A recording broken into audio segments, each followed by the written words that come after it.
What's up, college football fans? Welcome back to an all-new episode of the Cover 2 College Football Podcast. I'm your host, Tim Smithson, joined, as always, by my co-host, the Okie Longhorn himself, Dalt. As usual, first and foremost, how are we doing tonight, buddy? Sad, but it's okay because we got a big rebound game this weekend, and I love this week, man. This week is when Twitter gets chippy, my inbox gets full of bullshit. Like, everybody wants to talk during this week. Yeah, I mean it's officially hate week. This is now what, our fourth or fourth? I can't remember. I think it's our third. Yep. No, it's our fourth because we did the 49-0, the OU. We've gone back and forth. We did. So this is our fourth Red River game. Yeah, we started at the end. Yeah. Of that. Okay. 21 year. Yeah. Yeah. So as our consistent listeners know, obviously Texas-Oklahoma week is a massive weekend for obviously this podcast, being that I'm an Oklahoma fan, you're a Texas fan.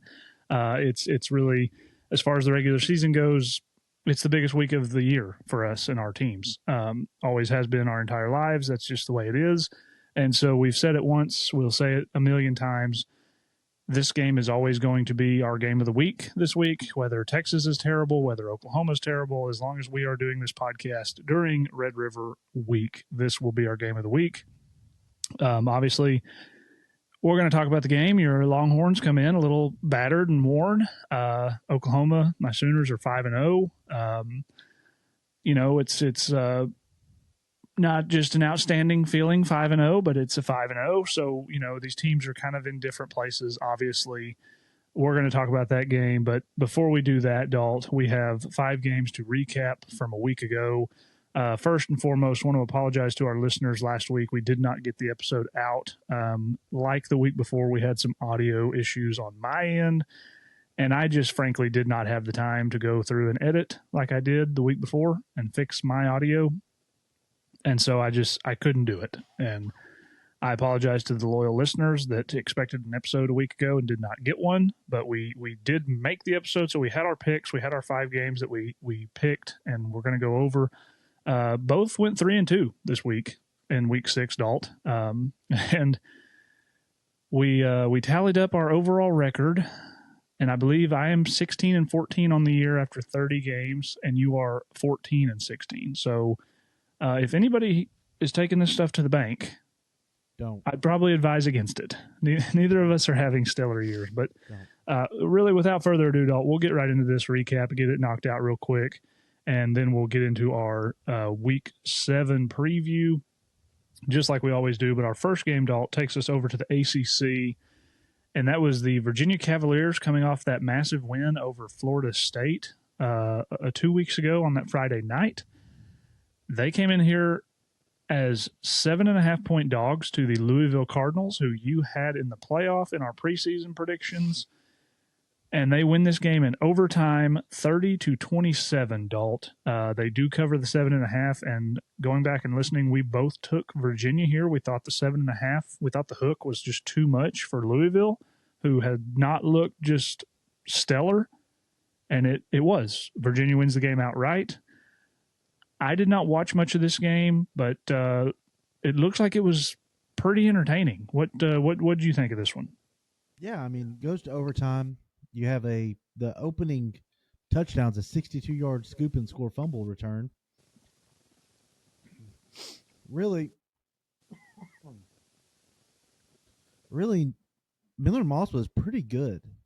He only had 2 touchdowns and the 1 interception, but he threw for 329 and he had to throw it 50 times. Like, I don't know what kind of recipe that is for success in today's age in football when you don't have a run game, but I don't know. Like I said, I believe we both picked Virginia to be the worst team in the ACC. Yep. So, team of destiny, Virginia, If we pick you to be the worst in the preseason, that probably means that you're going to win your conference. But for the listeners at home, if on the Cover Two podcast, if you hear Tim or Dalton pick your team to be the worst, they might end up being the best or one of the best. If we pick your team to be the best, like we did Oklahoma State last year, they might go 3-9. Yeah. So do with that what you will. But yeah, man, I agree. This was a really entertaining game. I did see Miller Moss threw the ball 48 times in this game.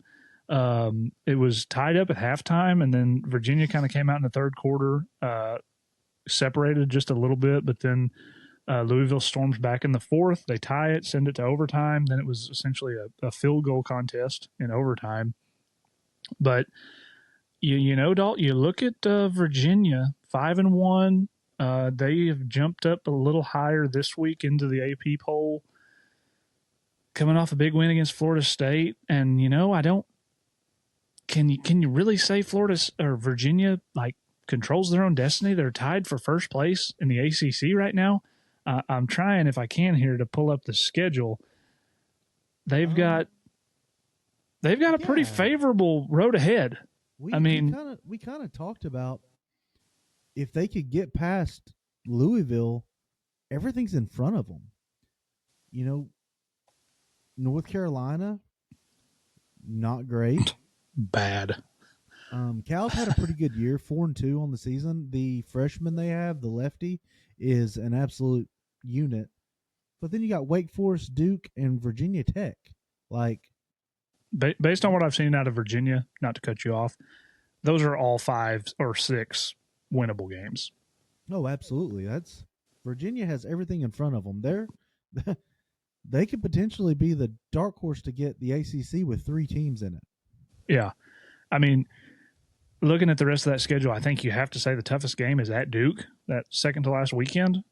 To me, like that's got to be your toughest left. But, I mean, looking at what they're doing offensively, like I said last week, I really like the Taylor kid at running back, just runs the ball hard with purpose. And, you know, Chandler Morris, he's not a guy that's going to light the world on fire at the quarterback position, but he's gotten a little better taking care of the football and just the schedule itself. You know, in the ACC, like you look at some of these teams and, I mean, you just look at it. It's like, I think they're going to be favored in every one of those games except maybe at Duke. Well, and think of it this way. If they lose to Duke, they're still going to be second in the ACC. Right, yeah. I mean, if that's the only game they lose, yeah, they'll only have one loss in conference. And I mean, the ACC, man, it's kind of it's not wide open necessarily. I think Miami's the clear-cut favorite there, but as far as that second team goes, you have several teams vying for what will be that. You know, I think we probably can agree right now that you're vying for a playoff spot, but you're not winning the conference. I mean, Miami looks like one of the best teams in the country. Maybe the best team right now. So, you know, good for Virginia. But again, like I said, we'll move on from this one. We both had the Cavaliers in this game. Shout out, buddy Caleb, fellow Virginia alum, not fellow, but I guess our buddy Caleb, who is a Virginia alum. I'm sure he probably couldn't care less about Virginia football, if we're being honest. But anyway, we'll move on, Dalt. We both got a winner there, and this will take us into our second game that we picked. We'll head over to the Big 12. This one was a loss for you, another win for me, but the Texas Tech Red Raiders continue their tear across the Big 12 Conference. They defeat the Houston Cougars in Houston. 35-11 was the final here. This one, they came in as 11.5-point road favorites. I took the Red Raiders here. Thought they just were going to be too much for Houston. You obviously had Houston as one of your sleeper teams this year, and you picked them to cover, and I believe you said that they were going to win this game outright. You just kind of thought that might be what ended up happening. Obviously, it does not. But the story here, Dald, I mean, Texas Tech, are they – I mean, what do we think of Texas Tech? Well, I think very little of Texas Tech. But No, in all seriousness, bias aside, they're a really good football team. The acquisitions they made in the portal with what they did on that defense, the defense is legitimately solid when they get inside the 25. You get Texas Tech into the red zone, you're not really scoring. And that's in the Big 12, if you can force people to kick field goals, you're usually going to have a pretty good chance of winning games in the Big 12. And it's not just that. Like they force turnovers really well, and it's only a matter of time for the offense gets going. In this game, Houston was kind of doomed from the start. Once the Weigman kid goes down, you you just kind of lose all your offense. But no, Tech's a good team, and right now you would have to think that they're the favorite to win the Big 12. Yeah, I mean, I think it's got to be by a fairly wide margin. I mean, the rest of the way, I was trying to look here. They do have Iowa State on the horizon, I believe, if I remember correctly. I think they No, play they don't. Arizona State. Arizona State. So that was one that we talked about in our Big 12 preview. But after that, they do have BYU, who looks to be pretty good. But you have two games sandwiched between those in Oklahoma State and Kansas State, which we would have probably thought would have been two of their tougher games this year. And both of those teams look really bad. And then, finish things off UCF, West Virginia. Neither of those teams are very good, I don't think. Both in, not technically new head coaches, but first year back at their program head coaches. Um, but yeah, I think Texas Tech has to be the clear cut favorite. I mean, just what they're doing defensively, what Baron Morton and that offense. I mean, like they're scoring 30 plus points every game. Now, I mean, granted, I won't say outside of Utah they've really played probably anybody real tough defensively. Um, but you got to give credit where credit's due, I guess. So yeah, I think Texas Tech has to be right now your clear cut favorite in the Big 12. So I don't really have a whole lot more on that game. I mean, I watched a little bit of it. It looked like it was kind of rainy down there, wet, and Houston just looked pretty uninspired, just kind of outgunned, outmatched, all on in all phases. And so this was, like I said, a loss for you on the pick and a win for me. So we'll move on here, Dalt. We'll head over to the SEC, and we were both wrong on this one. Kind of surprisingly, I would say. Texas A&M, they defeat Mississippi State at home. 31-9 was the final. They came in here as 14.5-point home favorites, and we just, frankly, after I think what we saw Mississippi State do at home against Tennessee, I don't really think either of us felt like Mississippi State was going to go to Kyle Field and beat Texas A&M. Like I think we both would have said it wouldn't surprise us, but we didn't really expect it. But man, Texas A&M, I don't know. I guess maybe they've turned a corner defensively with Elko and those guys, because the last couple of weeks and this Mississippi State offense has been really good.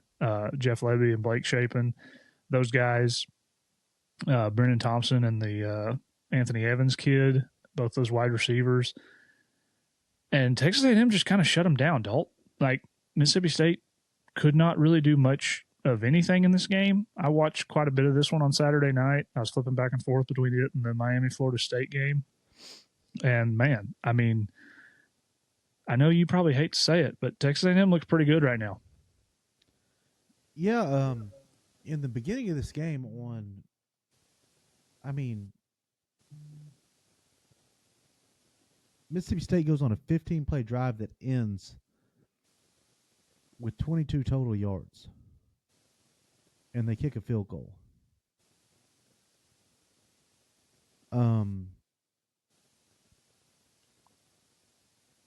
That can't be right. What is it? No, that's not right. They go on a 15-play drive that ends on a field goal, I believe, at the 1 yard line or inside the 10 of Texas A&M, and they did it with tempo. And you kind of thought, well, if they can do that all game, they're going to be able to find success. And Texas A&M really just shut them down.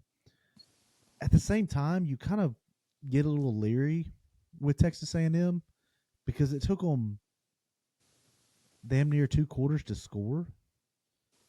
This is a Yeah. 7-3 game going into half. Now they did end up running away with it in the second half, but it's almost like Mississippi State's not a great defense by no means. They're an okay defense, but they're not. I Right. don't even know that I'd say they're okay. Like Well, you should I be mean, I think they're like average to slightly below average. They've been better than what I think a lot of people thought that they would be. But I mean, you saw Tennessee had quite a had bit of their way. success. Yeah. Yeah, and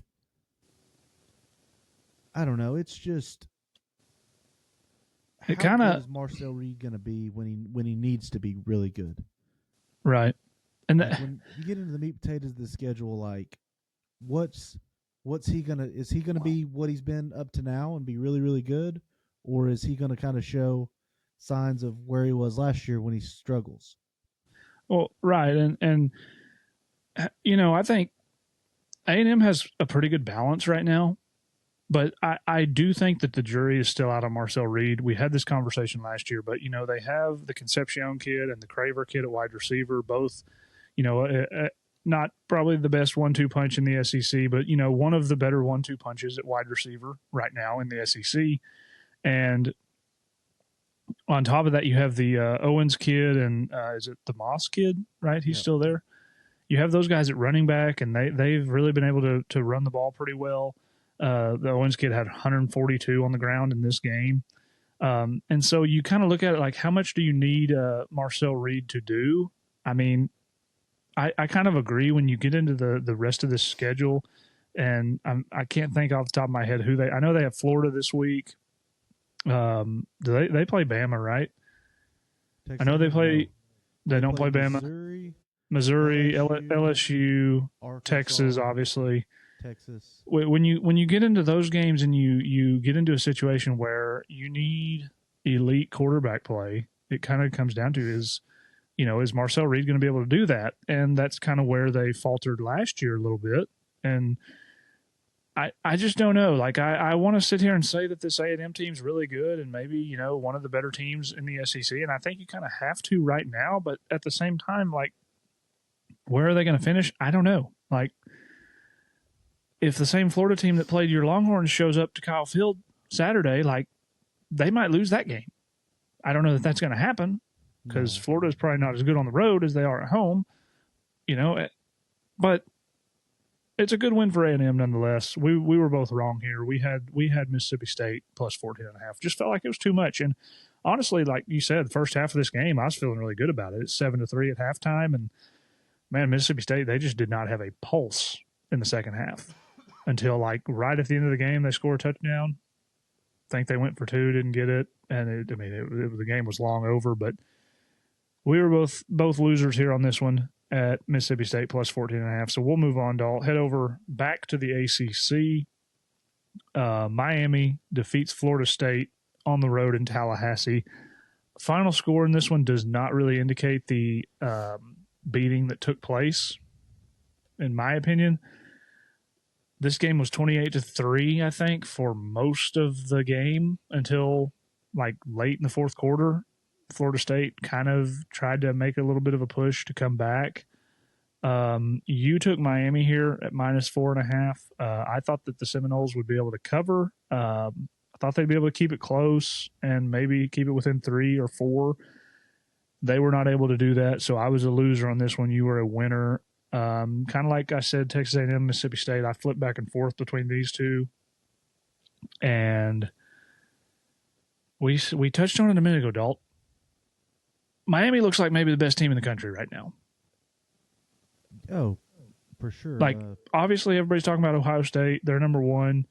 You have Oregon, who has what people thought was a good win at Penn State. You thought. Anyway, but Miami's been tested, man. They beat, Notre Dame. They now have this win over what I think's, not a great Florida State team, but a pretty good Florida State team. They handled Florida, and you kind of just are like, when's the collapse going to happen? It's kind of the same feeling I get with A&M because Miami and A&M have kind of been like very similar programs the last decade or so. Like they look really good early on, and then it's almost like you blow a tire and they just never get the bus back on the highway. It's like while they're fixing the tire, the jack falls out from under it and crushes them, and then you're just in all kinds of you're in all kinds of problems and everything else. But they dominate this game really. What did you like I said, we flipped back and forth between these two. What did you think of this one? Carson Beck was outstanding. Yeah. I mean, a change of scenery has done for him. Getting him out of that Georgia offense has freed him up to be as good as advertised. The Malachi Tony kid he's fast. Ryan Williams 2.0. I mean, he's, to quote one of the greatest football movies of all time, The Longest Yard, he's fast. He makes other people look. He makes fast people look not fast. Dude, he caught that. What was it, like a little curl route on fourth down? Yeah, and just like runs right up the seam, just runs by the entire team. I'm just like, what? How does that even happen? Like, how are you that fast? 7 catches, 107 yards, 2 touchdowns. Oh, and then just his running mate, C.J. Daniels, 5 catches, 78 yards, 2 touchdowns. Yeah. Carson Beck has weapons. They don't run the ball great, and that's a little worrisome. But in the ACC, like, you're not going to run into very many super stout run defenses that are going to shut that down and cause problems for you. But they only averaged a little over 3 yards a carry, which isn't bad, but you would expect more from one of the best teams in the country.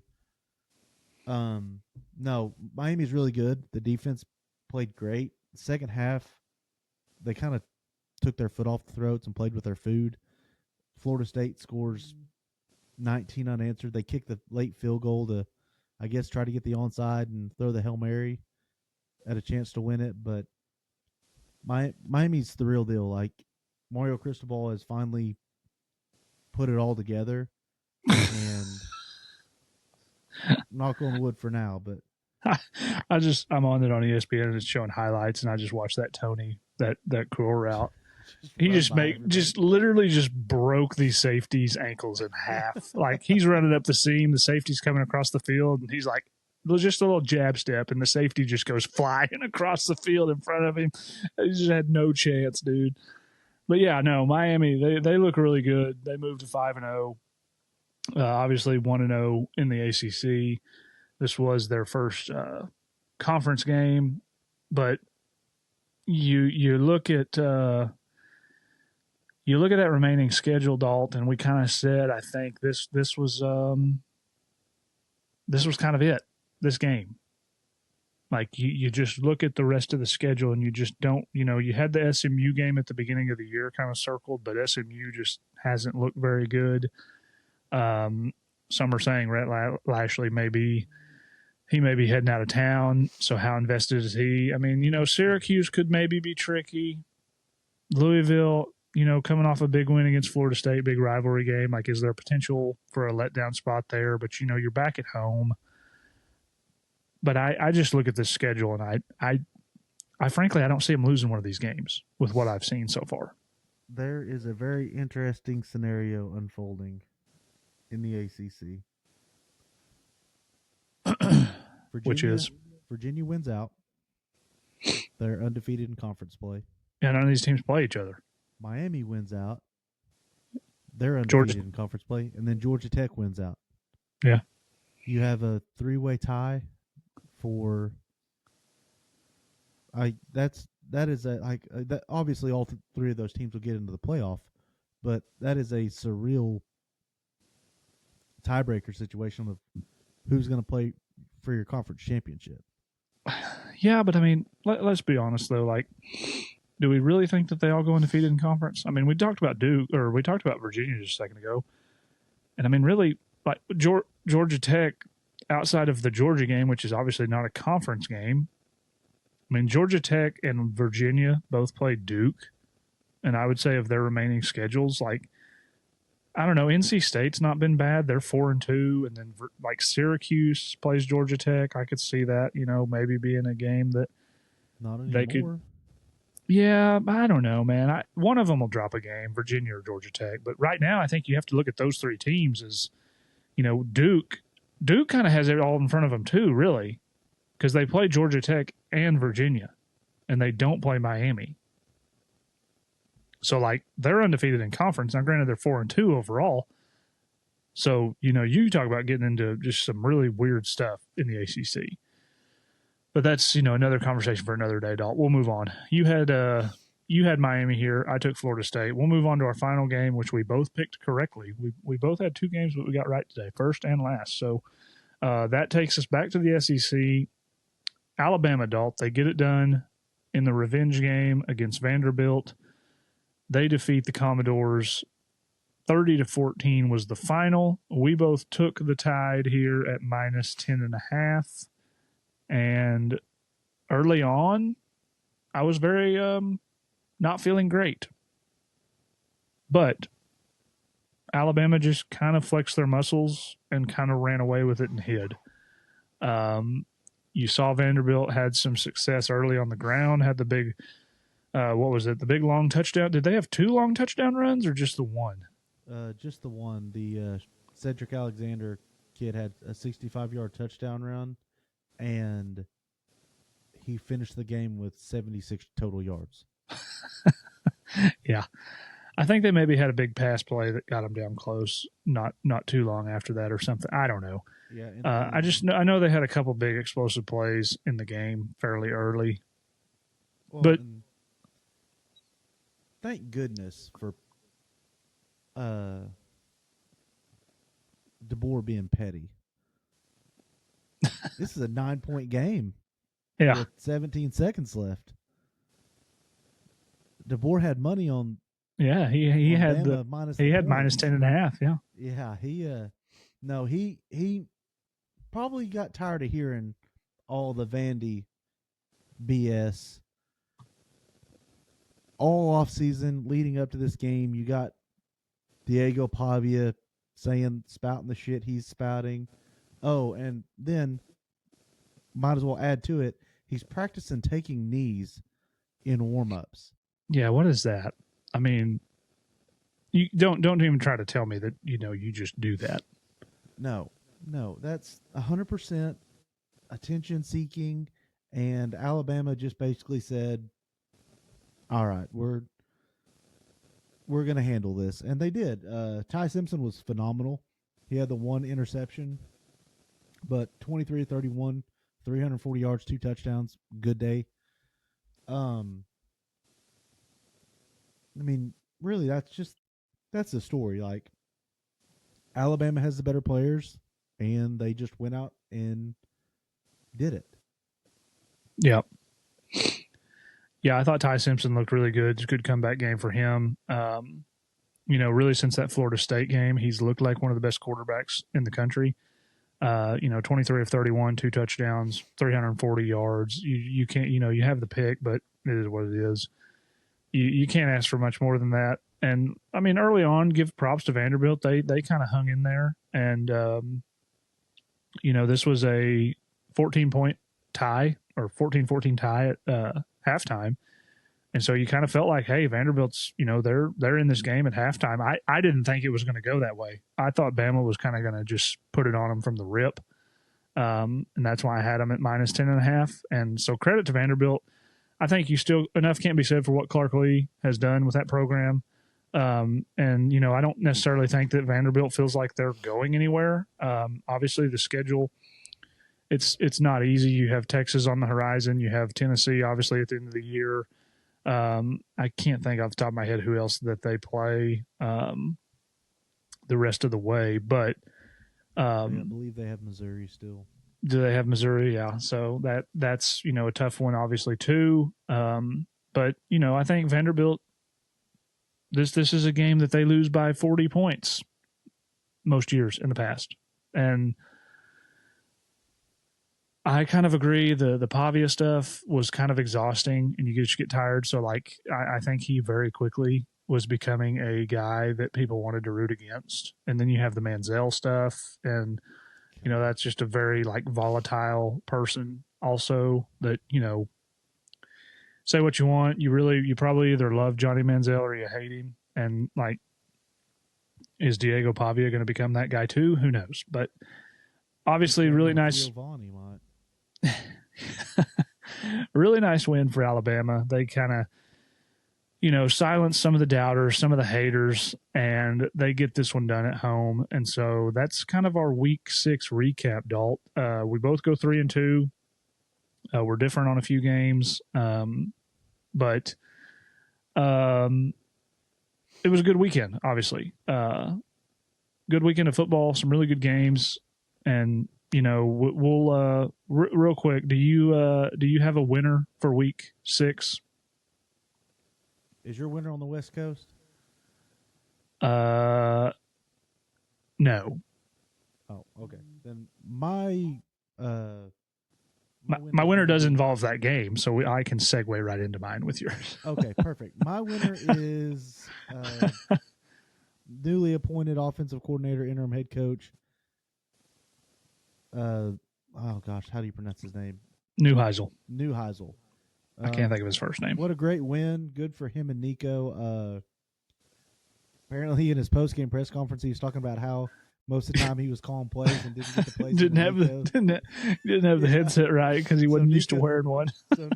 so Nico was having to call his own plays in the huddle. So maybe that's the recipe for success. We'll see going forward. Just a great win for him and Nico after what has been an atrocious start for UCLA. It's good to see them get that win. Yeah. So to piggyback right off that, my winner are me and my fellow across the country James Franklin haters, because if there's ever been one thing you could count on, Dalt, it was Penn State and James Franklin to lose the big game. But hey, we always win the ones that we should. And you're getting into this situation where James Franklin, he makes the playoff semifinal a year ago, and they're this close, and they made the Big Ten championship, and so people finally think, hey, he's turning the corner, and then you get beat by UCLA in front of like 5,000 people in Los Angeles. Was there that many there? Against what many would consider the worst team in the Power Four. So yeah, guys like me and everyone that thinks James Franklin is a complete fraud of a head coach, we are the winners of the weekend. So who is your loser of the weekend? Oh, shit. I mean, I'm just going to do it. It's my Texas Longhorns are the losers of the weekend. You have no room for error going forward now. Like, you have to play perfect the rest of the season. Like, you're not getting into the playoffs at 9-3.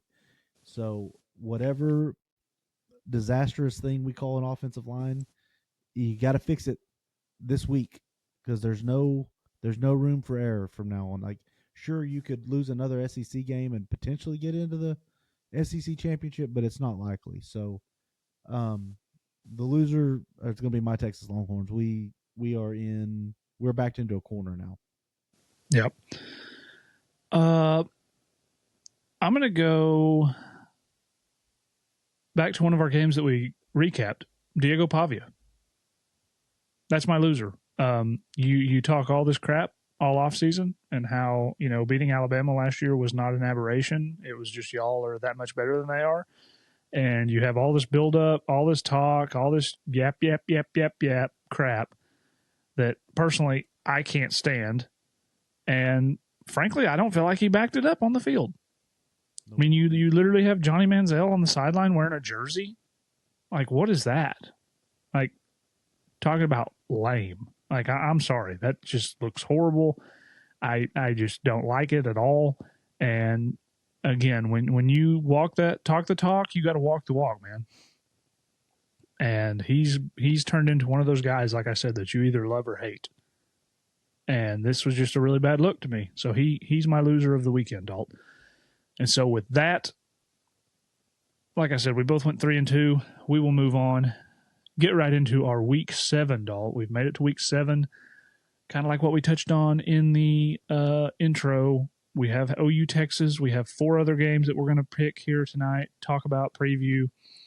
Our first one takes us back to the Big 12, Dalt. We had four for sure games, that were on the docket, ranked on ranked match. Well, sorry, Just I shut the I hell did up. I did I didn't mean to Yes, you do that. did. Yeah, No, you I did. swear, Yeah, I didn't mean to do that. We have I'm three ranked sure. on ranked matchups. Obviously, we would have thought OU Texas was going to be, but obviously that's a game that we're going to pick. Um, but we were trying to decide where we were going to go with this final game. We kind of wanted to keep it, spread out across the country. We wanted to talk about a team that we haven't really touched on a whole lot that's looked pretty good so far through the season, and that takes us over to the Big 12, Dalt, the 18th ranked BYU Cougars. They are going on the road to take on a kind of surprise team of the Big 12, the 4-1. They are not ranked still, but the 4-1 ranked Arizona Wildcats. This game is on Saturday night out in Arizona. And as of right now, Dalt, BYU is a 1.5 point road favorite at Arizona. What are your thoughts on this one? I like BYU. A lot of people wrote them off whenever the Retzlaff kid had to leave for his personal reasons. We'll leave it at that. Um, but Kalani Sitake's done a great job of just continuing to let his culture do the talking and not letting the off-field distraction that was that whole situation kind of derail their season. And the Bachmeyer kid's been really solid, 7 touchdowns, 1 interceptions. I think the bigger story here is Noah Fafita kind of looks like the Noah Fafita from Yep. 2-3 years ago, Yep. who has just been extremely, extremely good this season. I know he had the one game against Iowa State where he wasn't, and that's kind of where I'm going to kind of balk on this. That bad Fafita's still in there. So I'm going to trust BYU being road favorites here at -1.5. Yeah. I don't think BYU has looked like world beaters by any stretch of the imagination, but they've looked pretty solid. The defense has not given up more than 24 points, and Arizona. I don't know, man. They look pretty good in their wins, and if you had told me that before the season that they'd be 4-1 with wins over Kansas State and Oklahoma State, I thought, man, this team's pretty good. But Kansas State and Oklahoma State are like piles of crap rolling down a hill on fire. Like it's like a car crash, man. It's so bad, but you like are rubbernecking. You can't look away. But they have that loss there to Iowa State, who is one of the better teams in the conference, just got killed by Iowa State in Ames.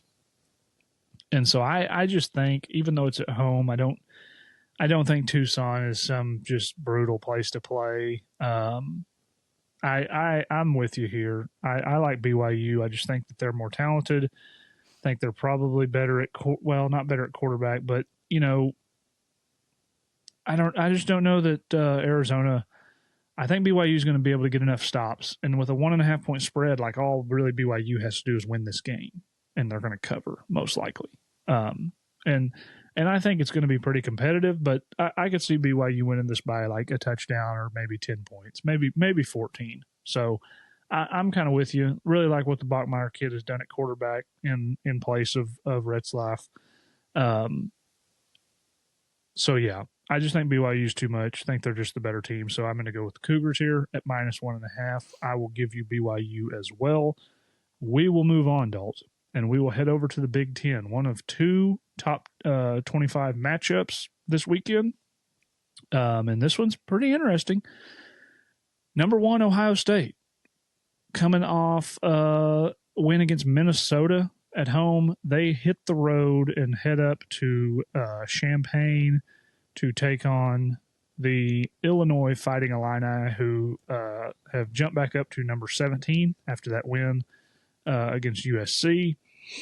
Kind of trying to put that brutal loss to Indiana still in the rear view and make people forget about it. A win here might certainly do that.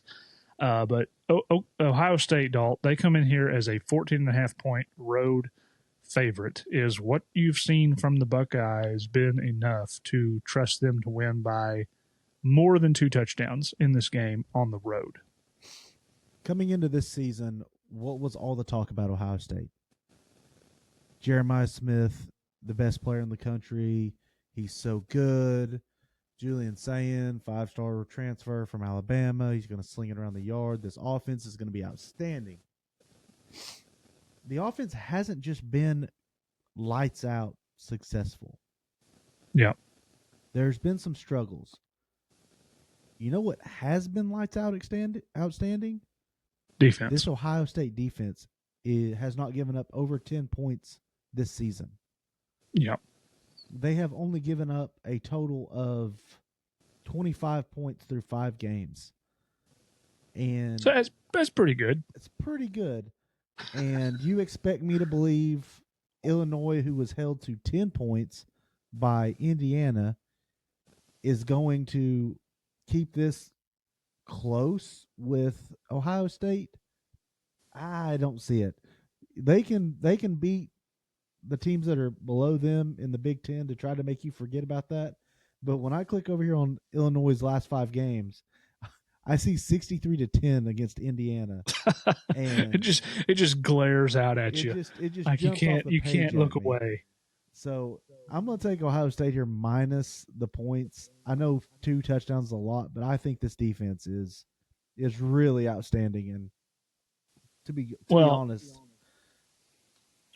Illinois, there's much to be desired in the run game. I know Altmaier's outstanding, but he's only going to be able to do so much against this Matt Patricia defense that will show you one thing and be in something completely different. Right. And, you talk about game results, and, I mean, frankly, you talk about Ohio State, and the offense hasn't been just stellar. Against the best defense that they faced, obviously Texas, they only muster up 14 points.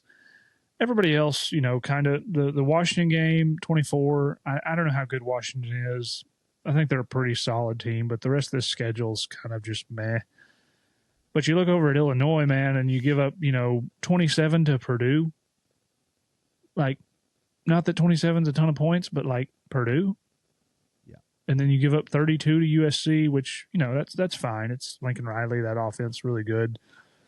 And then 63, obviously, to Indiana. And I just think that Ohio State is probably going to find some stuff in this game offensively. And like you said, I just don't think that even with it being at home, man, I just don't – defense travels. That's what they say. And so – a unit that's really not been talked about a whole lot, like you said, the Ohio State defense being one of the better or best defenses in the country. I think that the sample size is not quite big enough with the competition to say with certainty that that's the case, but I assume you're leaning in Ohio State minus 14.5. You didn't say for sure, but that's where you're at. Yes, I'm taking Ohio State minus 14. Sorry. I think I agree, man. I think it's kind of a trap. Like you had that Indiana game, and they've won back-to-back games now, back in the top 20. Like I think it's like your mind's telling you, man, 14.5 is too much. This is a solid Illinois team. They're at home. Just think Ohio State's just a lot better, man. Like they're a lot better than Illinois, and so I like the Buckeyes going away here. I think they win this one comfortably. In what's going to be, I guess, the big noon kickoff game on Fox. So I will give us both Ohio State. So far, we're in agreement, Dalt. I can tell you with certainty that will not continue through the picks segment here. But we will move on, head over to the SEC for a top 15 matchup in what's, to me, one of the more interesting games of the weekend, in my opinion. But you have number 8 Alabama coming off back-to-back big wins, frankly, against Georgia and Vandy, 2 top 16 wins. And they head on the road. They hit the road and head to Como to take on the 6th or 14th ranked Missouri Tigers. And Bama goes in here, Dalt, as a 2.5-point road favorite. We are going to see how good the Hardy kid is in this game. And I will say, with kind of what Florida State was able to do, you saw a little bit with Vandy. Is Alabama going to be able to stop him? I don't know. Defense has been really good, but man, I've watched enough of him. He might be the best running back in college football. That dude is really good, really good. So what are your thoughts on this top 15 SEC matchup? He's electric. The fact that this game is at 11 a.m. is kind of a shame. Mizzou at night is an electric atmosphere. Does Missouri have the horses to run and gun with Alabama? That worries me. The fact that it's only a 2.5-point spread tells me that Vegas thinks that Hardy's going to have a day. And I'm inclined to agree, but still at the same time, Bama's a 2-point, almost a 3-point favorite on the road. And I've got to get some points back here. I've got to take Bama. I just think that Bama's going to win the game, and 2.5 essentially a pick 'em in this spot unless it goes into an overtime 2-point conversion off. And if that happens, then I'm just wrong. But I believe that Bama's going to win by more than 3 points. Yeah. I hope I don't disappoint you, but I agree. I think they win by at least a field goal. I think this game is close, and I think the fact that it is at 11 a.m. does make a difference because I would agree that Missouri is a much tougher place to play at night. I would imagine that they're not real happy with that situation because I don't know who got the night game. And I think it's Auburn, Georgia is the ABC night game this week in the SEC. Obviously, Texas, Oklahoma is that 2:30 slot, which is kind of where I think it's going to sit. So you kind of got to understand that. But I wouldn't have even minded Red River being pushed up back to the kind of old 11 a.m. slot here and getting this one at 2:30 even. But I'm honestly just glad that it's not at 2:30. So like this will 100% probably be the game that I'll be flipping back and forth probably between this one and Illinois, Ohio State. But I think this is going to be a much better game. But I really like. They give Texas A&M and Florida the night. They give Texas A&M the night game. Yeah. I like Missouri, but man, I just don't think they've really been tested. Like outside of that South Carolina game, which they kind of struggled and went back and forth with South Carolina, who, they've been a little disappointing. I think we would agree, South Carolina. I think we kind of both predicted that, but like still at the same time, like Lenore Sellers and Stewart kid, the defensive end, like yes. I don't know, like South Carolina, they get ran off the field at home by Vandy, and then beat by Missouri. So like, how good of a win really is that? They did it at home. So like, I just think Alabama, like you said, they have the horses, but I mean, Missouri's been really good. Berbula's been really good. He's making Penn State, James Franklin think that they let the wrong quarterback go. And then on top of that, with the Hardy kid, he's got 730 rushing yards on the season. Been one of the best in the country, 9 touchdowns. The Coleman kid at wide receiver has been really good. I think this is going to be a really good game, but I just think Alabama wins, and I think they win by 3 or more. My hatred. I don't hate Missouri, but like, I just don't believe, man. I just don't. Go win this one. I'll give you plenty of credit, but I don't believe it. So I'm going to roll with you here, and I'm going to roll with the Tide. Give me Alabama minus 2.5. I think they win this one on the road in Missouri, breaking the hearts of the dork Eli Drinkowitz and all the Missouri fans in attendance. So we'll move on, Dalt. Back over to the Big Ten and what I think most people would call the game of the weekend. We're not going to do that here because it's just not. So we go over to Oregon in what is a top 10 matchup in the Big Ten. The 7th-ranked Indiana Hoosiers, Dalt, they are hitting the road, going across the country to the Pacific Northwest, taking on the 3rd-ranked Oregon Ducks. And Oregon comes in here, Dalt, as a 7.5-point home favorite. And this one, I just feel like, man, you talk about like a clash of style, but like two coaches that have like got the sound bites and the like material internally to make you just run through a wall in what, what I hope and what should be an outstanding game. But what are your thoughts on this top 10 matchup out in Eugene? Man, Oregon at home, the things they can do to you with that stadium, with the and the refs like cheating and stuff. Yeah. Here we God.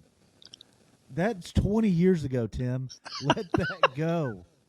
If Auburn's going to do it to Oklahoma for the rest of the time, I'm just going to keep beating the drum, Dalt. Oh my gosh, that was 20 years ago, brother. Holy cow, you done threw me off my train of thought. No, the atmosphere, the way that Dan Lanning gets his guys going to play in these big home games is unreal. Like, you see what he did at Penn State. You see what he's done whenever Prime come to town. Last year when Ohio State came to town. On the other hand, Kirk Cignetti gets that same thing out of his guys almost every week.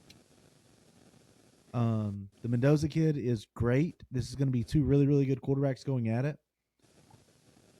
I'm going to take a flyer here. I'm going to go Indiana plus 7.5. I love on that. the road. I think that it's going to be. I think Oregon can win, but I don't think it's going to be by more than a touchdown.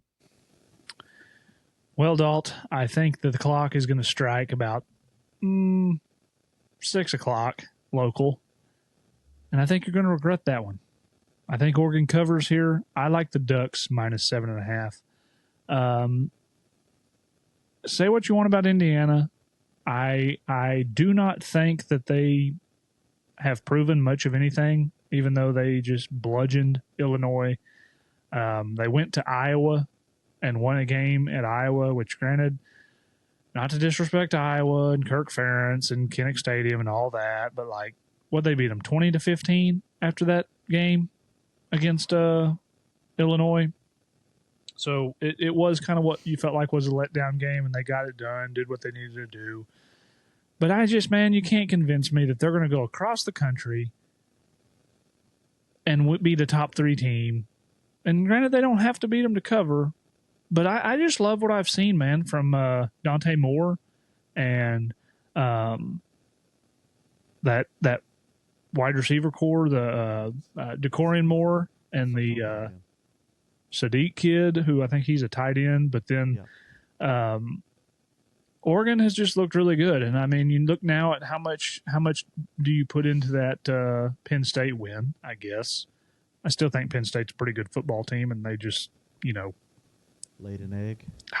Yeah, however you want to explain that away against UCLA. But I like Oregon here. I think they win this one by 10-14 at home. I think, and I may be clinching late, and they get like a late touchdown to push it to 10 or 14. But yeah, I like the Ducks here minus 7.5. Just think Dante Moore and those weapons, and being at home, like you said. Jokes aside, like Autzen Stadium's a tough place to go play. Not many teams walk in there and leave with a W. And I'm sure Kurt Cignetti's going to have the guys fired up. And I'm not trying to disrespect Indiana by any stretch of the imagination. I think that's a really good football team. I think both of these teams still have everything in front of them, no matter the outcome of this game. But I just like Oregon here, minus 7.5, Dalt. So I will give you the Hoosiers at plus 7.5. That's the only one that we've disagreed on so far. I believe the trend will continue as we head into what is our game of the week, our fourth now that we've picked on the podcast. Cue the music, whatever you want to say. the 6th-ranked Oklahoma Sooners head down to Dallas to take on your Texas Longhorns, who come on up from Austin. And as it stands right now, when I made the episode notes, Dalt, your Texas Longhorns are 1.5-point favorites in the Cotton Bowl on Saturday. You know, there's a lot of storylines around this game, as there almost always is. You have the situation with Oklahoma and John Mateer. Is he going to play? Is he not going to play? Brent Venables said today in his press conference that he has not taken any good-on-good snaps in practice. Is that a lie? Who knows? He also said that does John practiced indoors because it's so hot in Oklahoma. Like, here's my thing with John. Like, before we get into this game, like the John Mateer talk, nobody's going to know if he's playing or not until the offense runs out on the field Saturday. In my opinion, I personally, as a fan, I don't think he's playing. If he is, I'll be pleasantly surprised. That's what I'm telling myself. But Venables talking about not doing any good-on-good reps. Like, John Mateer knows this offense like the back of his hand. He's been with Ben Arbuckle for like 4 years now. Like, I'm sorry, maybe this is the wrong way to look at it. I don't think that he needs good-on-good reps in practice the week of the game. Like, maybe that's arrogant sounding to say, and I don't mean it that way, but like, you get what I'm saying, Dalt. Like, yeah, a guy that knows the system like he does, with the comfortability that he has gotten with these wide receivers and running backs and the offensive line, like, John Mateer could probably not practice all week, roll out on Saturday, and if he played, he would probably be just fine. Like, obviously, he's been doing stuff. Venables talked about it in his press conference today. He's rehabbing like he is supposed to be. And anybody that asked him a question about it, he basically just said, I'm not a doctor. I don't know the extent of the injury. I don't know the recovery. Like, he just deflected. Like, he was like, put up a force field around me. I'm not answering any questions about John Mateer. I'm not giving you guys anything. So with that being said, Dalt, you guys, Texas, obviously going through some things in Austin. What do you make of what's the state? Give me the State of the Union address for your Texas Longhorns heading into this game. What do you think? The offensive line is shit. Arch Manning's going to leave the Cotton Bowl with CTE. Made me spit out my water, dude. There's so many similarities in these teams. Two really, really good defenses. Like, one would say elite. I know Texas kind of got. No, I think they're both elite. Texas had a bad week. Florida game was a perfect storm. It was a perfect storm. And neither one of these teams can run the football successfully. OU does pretty well when they run it with the quarterback, with Mateer or with Hawkins. Texas just can't do it, period. And we can't pass block. And it's not so much that the tackles are terrible. I think they're not great. But the interior guys are going to get exposed even worse this weekend. Jaden Jackson, Dominic Williams, David Stone, they are going to have a field day in between the guards and the center. You're trying to butter me up right now? Well, I don't know how Texas cleans it up. And I agree. That is legitimate fear in going into this game, because I talk about this stat every year. The winner of this game, 20 out of the last 22 years, has won the rushing battle. And I don't know how you win the rushing battle if you can't block the inside guys.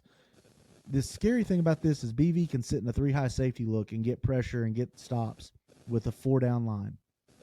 And it takes away what Auburn wanted to do, what Auburn was successful with. The double moves, kind of the deep shot plays. I trust Sark to figure out a game plan and go execute it. I pray to God they fix the offensive line this week. I know it's a long shot. There's no way in absolute hell I'm going to take OU because Josh Pate said, I seen a tweet today that kind of reassured me that Texas is still a good football team. Josh Pate said that his buddy in Vegas at some betting deal said that the line Yeah, is at 1.5 Texas with Mateer. because Yeah. with Mateer, without Mhm. Mateer, it goes to 5.5. So I'm under the impersonation that Mateer's not playing. I don't think that OU risked him hurting his hand and ruining the rest of their season when they're sitting undefeated and one loss isn't going to kill them. Does the one loss to Texas sting? It always stings.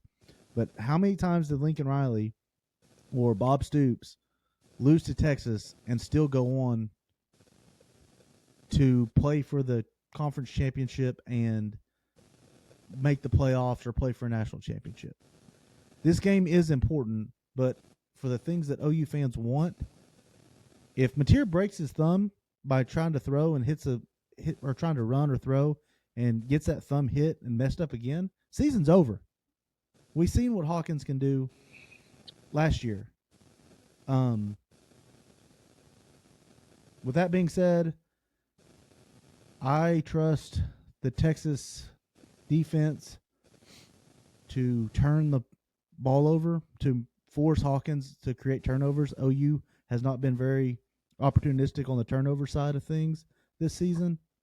And yeah, that's where I'm at. I think this is going to be like a 9-6 game. This is going to be the ugliest Red River ever. It'd be like the Bama LSU game. It's going to be ugly as hell. Bet the under is where the lock's at here. But no, give me Texas minus 1.5. I think that OU's prone to make more mistakes than Texas is. Yeah, I mean, I don't know. I'm obviously taking Oklahoma plus 1.5. I think right now Oklahoma's a better football team. I think with Mateer, they absolutely are the better team right now. I don't know that they can win this game with Michael Hawkins. I like to think that they could. I think he has improved. He didn't look as good against Kent State as I personally would have liked for him to. There's some contributing factors. I don't know. It's hard to say. Like I feel better about him going into this game than I did last year because for a couple of reasons, he's got more experience and he has what I think is a competent offensive coordinator that, can do some stuff. And like, frankly, against Kent State last week, I don't know how much they really tried to do with him, like other than just get him a lot of snaps and let him throw the ball around and run a little bit. And, I'm not going to be that, well, it was just vanilla and that's why they, did what they did because the offense didn't just look stellar.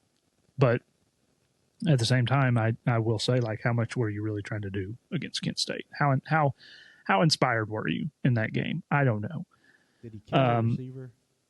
Well, and then you had that too. Like the very first play of the game, or not first play, second, third play of the game, you throw a deep ball and literally you think that you legitimately like break your receiver's spinal column on the brick wall at Owen Field.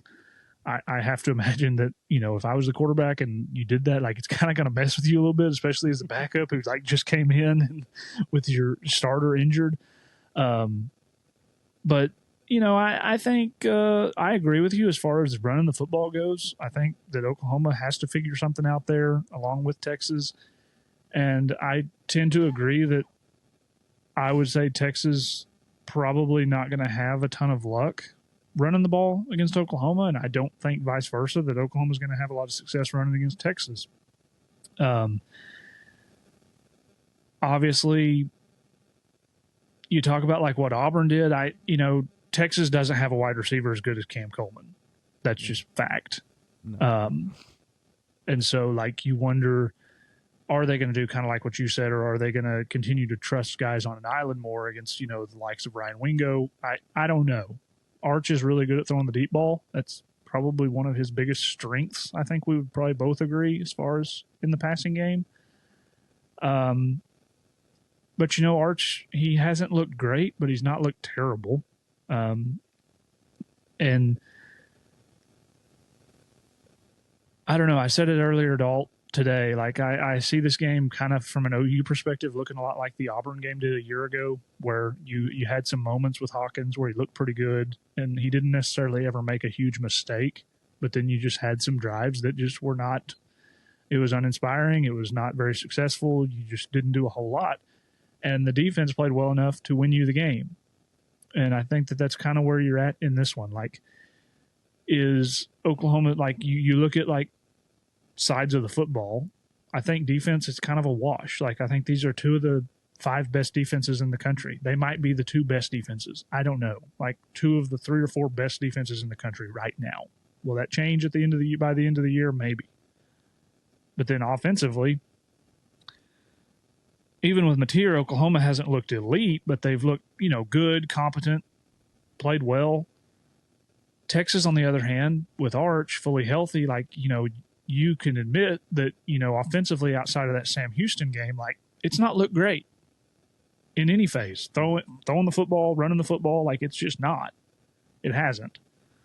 Now, the game against Ohio State, that's a really good team, really good defense. We talked about them just a minute ago.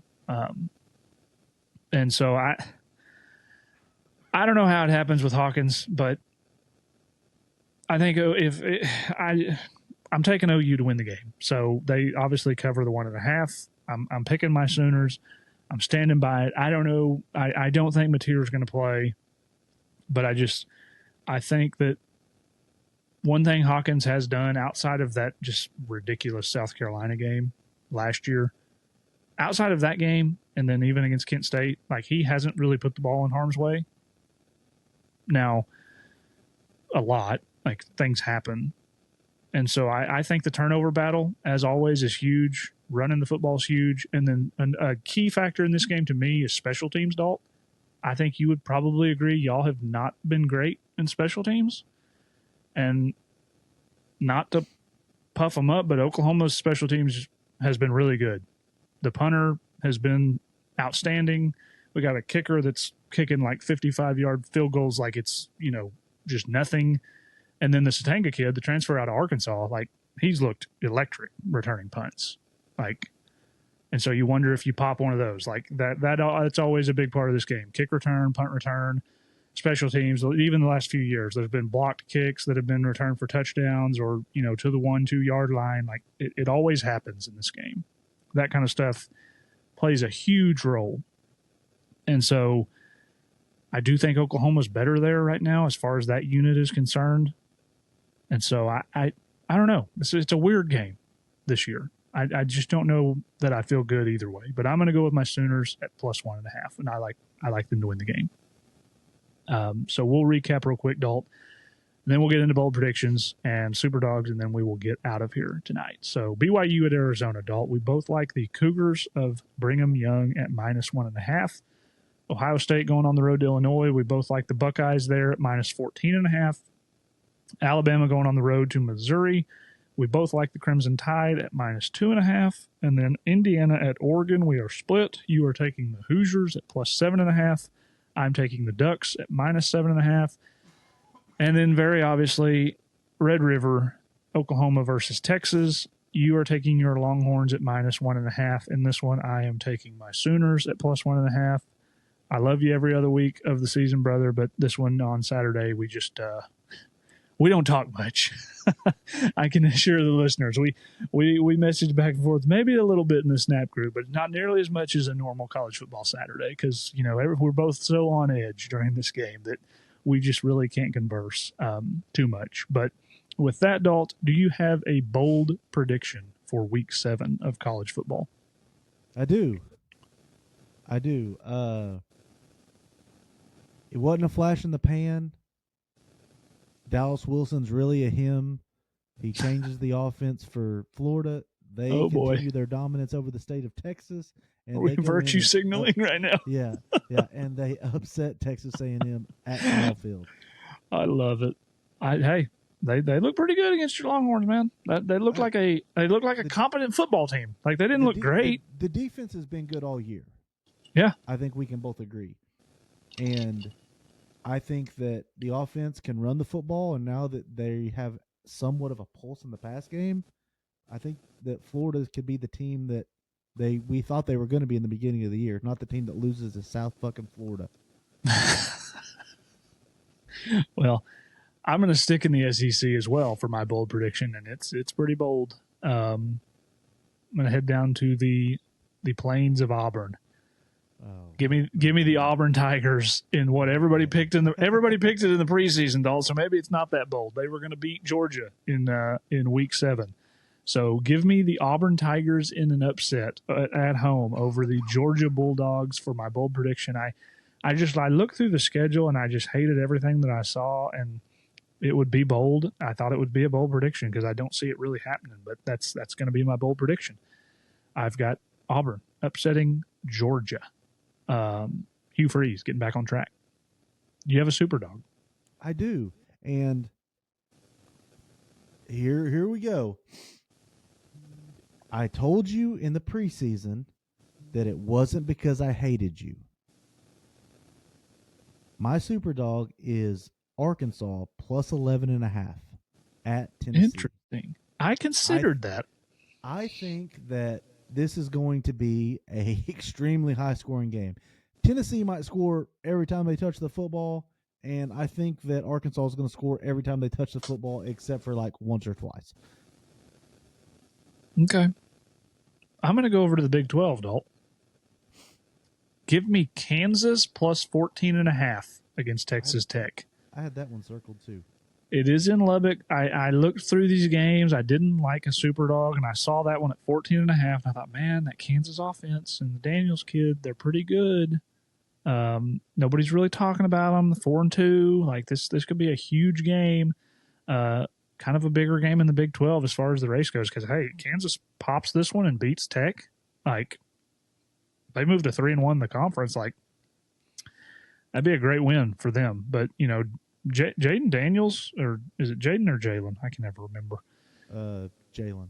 He's thrown for just shy of 1,500 and 16 touchdowns to 2 interceptions. So kind of quietly been really, really good. Yeah. So I like Kansas, Dalt, plus 14.5.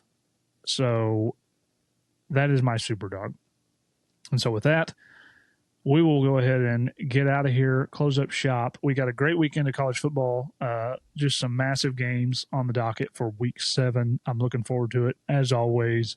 We have our OU Texas game and several other top 25 matchups. And there's, several games that we didn't touch on even in the pod that are good. You got Michigan, USC, I think it's going to be a good one. You got 2 or 3 other games in the Big 12 that are going to be good. Arizona State, Utah, that Kansas Tech game could be big. Just there's several games across the country that it's going to be maybe a sneaky good, great weekend of college football. And I'm looking forward to it. I know you are as well. As always, we appreciate all you listeners. Like, share, subscribe to the show. Follow us on all the socials. Give us a subscribe on YouTube as well. Tell your friends about it. Tell your sister about it, actually. Maybe she'll like it. So with that, Dalt, if you don't have anything else, we will get out of here. We'll get through the rest of this week as best we can with all the storylines, and we will get to Saturday, hopefully, alive and well to be able to watch football. And so with that, I have nothing else to say, and we are out. Don't forget to cover the flats.